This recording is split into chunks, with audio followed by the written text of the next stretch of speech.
Hello বন্ধুরা, সবাই কেমন আছো? আশা করি সকলে খুব ভালো আছো। আজকেও চলে এসেছি একটা মিনি ব্লগ নিয়ে। আজকে ছিল একটা পার্টি মেহেন্দির কাজ, যেটি ছিল ইছাপুরে। সচরাচর আমি পার্টি মেহেন্দির ডিজাইন করতে অত দূর যাই না, কিন্তু যেহেতু এটা আমার খুব পুরনো ক্লায়েন্ট অনুরাধা কাজটি দিয়েছিল, তার জন্যই আমার কাজটি করতে যাওয়া। আর আজকের অকেশনটি ছিল খুব স্পেশাল। এর আগে আমি এরকম কাজ কখনোই করিনি। আজকে ছিল অনুরাধার মাসিমণির 50তম বিবাহ বার্ষিকী। তো সেই উপলক্ষে আমার মেহেন্দি করতে যাওয়া। ওদের বাড়িতে আমি যথারীতি পৌঁছেও যাই, এবং পৌঁছে গিয়েই দেখো এই সুন্দর পাখি দুটির সাথে আলাপ করি কোল্ড ড্রিঙ্কস খেতে খেতে।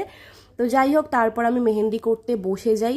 তো আজকে যে ঠাকুমা ছিল তারই নাতনি, তো তার নাতনিকে আমি প্রথম মেহেন্দি করে দিই। ওর মানে ডিমান্ডই ছিল কি, যে একদম মিনিমালিস্টের ওপর মেহেন্দি করবে। ও যেরকম বলেছে আমি শুধু সেরকমই করেছি। তো তারপরে হচ্ছে সেই মাসিমণির হাতে কাজ করা। তো দেখতেই পাচ্ছ ডিজাইনটি খুব সিম্পলের ওপরই চেয়েছিল। আর ওনার প্রচণ্ড পরিমাণে সাজগোজের প্রতি শখ আছে, তার জন্যই মেহেন্দি করা। আর এটি ছিল ওনার নাতনির ব্যাক সাইডের ডিজাইনটি। সেই আমাকে ডিজাইনটি দিয়েছিল ইনস্টাগ্রামের কোনো একটি পেজ থেকে। তো আমি ওরকমই করার চেষ্টা করেছি, তোমরাও জানিও কীরকম হয়েছে। তারপর মাসিমণির আবার ব্যাক সাইড দিয়েও করা হয়ে যায়।